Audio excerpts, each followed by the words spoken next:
Hello guys, welcome back to my channel পৌলমিস blogging. আজকে আমার জীবনের খুব গুরুত্বপূর্ণ একটি দিন, তাই ভাবলাম তোমাদের সাথে একটু ছোট্ট করে শেয়ার করি। ছোটো থেকে সবার মুখে শুনে আসছি মেয়েদের নাকি নিজের কোনো বাড়ি হয় না। বিয়ের আগে বাবার বাড়ি, বিয়ের পরে শ্বশুর বাড়ি, বৃদ্ধ বয়সে হয়তো বা ছেলের বাড়ি। তাই কেন জানি না আমার অনেক স্বপ্ন ছিল একটা ছোট হলেও নিজের বাড়ি হবে। নিজের জন্য হয়তো খুব বড় একটা বাড়ি বানাতে না পারলেও একটা ছোট্ট ফ্ল্যাট নিয়েছি আজ। আর আজ আমার সেই স্বপ্নের ফ্ল্যাটের রেজিস্ট্রির ডেট। তাই সকাল সকাল রেডি হয়ে চলে এসেছি রেজিস্ট্রি অফিসে। এখানে অনেক রকম প্রসিডিওর ছিল, আস্তে আস্তে সেগুলো কমপ্লিট করছি।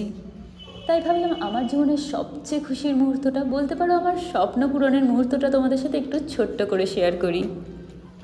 জীবনে হয়তো আরও অনেক কিছু অ্যাচিভ করব, অনেক ইচ্ছা পূরণ হবে, স্বপ্ন পূরণ হবে, কিন্তু যে কোনো প্রথম জিনিসের আবেগ অনুভূতিটা কেন জানি না একটু আলাদাই হয়।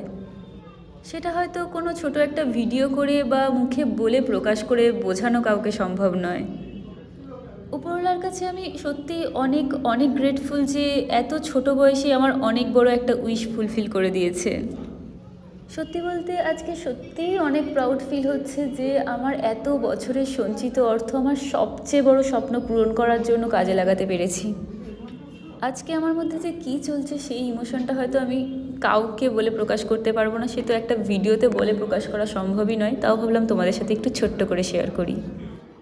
যাই হোক, অ্যাট লাস্ট রেজিস্ট্রি কমপ্লিট, আর রেজিস্ট্রি অফিস থেকে ফিরে দেখছি আমার বোন দাঁড়িয়ে আছে আমাকে ওয়েলকাম করার জন্য। তো চলো তোমাদের একটু পুরোটা ঘুরিয়ে দেখাই। আমার তো ভাবতেই কেমন লাগছে যে এটাই হলো আমার সেই স্বপ্নের ফ্ল্যাট, যেখানে আমায় আমার যে কোনো কাজের জন্য কাউকে কোনো জবাবদিহি করতে হবে না, যে ঘরের প্রতিটা কোণায় আমার অধিকার থাকবে। প্রতিটা ঘর, প্রতিটা জায়গা আমি নিজের মনের মতো করে সাজিয়ে তুলতে পারবো। যেই ঘরে বসে আমি একটু শান্তির নিঃশ্বাস ফেলতে পারবো, আবার যেই ঘরে আমি আমার প্রতিটা আনন্দের মুহূর্ত কাটাতে পারবো। আবার কখনো হয়তো প্রচণ্ড দুঃখে একান্তে লাইটটা নিভিয়ে একটু শান্তিতে বসতে পারবো। সত্যি বলতে আমার এখন মনে হচ্ছে এই ফাঁকা ঘরটা যেন আমি পুরো ভালোবাসা দিয়ে ভরে ফেলতে পারি। এই ফাঁকা ঘরটাই যেন আমি আমার জীবনের সবচেয়ে শান্তিময় জায়গা করে তুলতে পারি। যাই হোক, এই ছিল আমার ফার্স্ট বেডরুম। তো চলো নেক্সট আমার ড্রয়িং রুমটা তোমাদের সাথে একটু শেয়ার করি ছোট্ট করে। সত্যি বলতে কালার কম্বিনেশন আর লাইটিং অ্যারেঞ্জমেন্ট দেখার পর আমি আর নিজেই চোখ ফেরাতে পারছি না। কতবার যে ঘুরে দেখছি জায়গাটা, মানে আলাদাই একটা শান্তি ফিল হচ্ছে।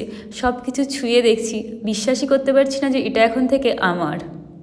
আর এই হলো আমার ডাইনিং এরিয়া। এই জায়গাটাও কিন্তু আমার বেশ পছন্দ হয়েছে। ডাইনিংয়ের লাইটিং অ্যারেঞ্জমেন্টটাও কিন্তু অনেক সুন্দর। আর এই হলো কমন ওয়াশরুম। আর এখানে কিন্তু বেসিনও আছে, যদিও এখনও মিররটা লাগানো হয়নি। তো আস্তে আস্তে সব কাজ হচ্ছে, এটাও কমপ্লিট হয়ে যাবে। বহুদিনের স্বপ্ন ছিল আমার একটা নিজস্ব কিচেন হবে, যে কিচেনের সমস্ত জায়গা আমি নিজের মনের মতো করে সাজাতে পারবো, যেখানে আমি বিভিন্ন রকম রান্না করতে পারবো নিজের মনের মতো সব কিছু। বলতে পারো যেখানে আমি আমার একটা স্বপ্নের রান্নাঘর তৈরি করব। আরও কত কিছু যে থাকবে যা আমি একটা ছোট্ট ভিডিওতে হয়তো বলে প্রকাশও করতে পারবো না। আর যেটা না বললেই নয়, আমার এই স্বপ্ন পূরণের পথটা হয়তো এতটাও সহজ ছিল না, কিন্তু আমার এই পথটা অনেকটা মসৃণ করে দিয়েছে আমার পুরো পরিবার আর আমার খুব কাছের কিছু মানুষ। তাদেরকে আমি কখনোই ধন্যবাদ দিয়ে ছোট করতে চাই না। তাদের গুরুত্ব, তাদের ভূমিকা আমার জীবনে সর্বাধিক। যাই হোক, চলো এবার যাওয়া যাক আমার সেকেন্ড বেডরুমে। তবে কি বলো তো, সব কিছুরই কিন্তু ভালো আর খারাপ দুটো দিকই আছে। মানে এই যে এত কিছু হয়ে গেল, এই এত কিছুর মধ্যেও সমালোচকেরা কিন্তু চুপ করে বসে নেই। তারা কিন্তু এখনও সমালোচনা করতেই ব্যস্ত যে আমি কিভাবে একটা ফ্ল্যাট কিনে ফেললাম, কে বা কারা আমায় মানসিকভাবে অথবা আর্থিকভাবে সাহায্য করেছে, আরও যে কত কিছু যা আমি বলে সময় নষ্ট করতে চাইছি না একদমই। কারণ তাদের সাথে হয়তো আমার বিভিন্ন রকমের সম্পর্ক আছে, হয়তো সবগুলো এখন আমি এক্সপ্লেনও করতে পারছি না আর এক্সপ্লেন করতেও চাইছি না। কারণ আজকে আমি এতটাই খুশি যে কিভাবে মনের ভাব প্রকাশ করব সত্যিই বুঝে উঠতে পারছি না একদমই। আমি আমার এই আনন্দের দিনে এই প্রসঙ্গে কথা না বাড়িয়ে শুধু এইটুকুই বলতে চাই, প্লিজ লোকের ব্যাপারে নাক না গলিয়ে নিজেদের কাজে মন দিন।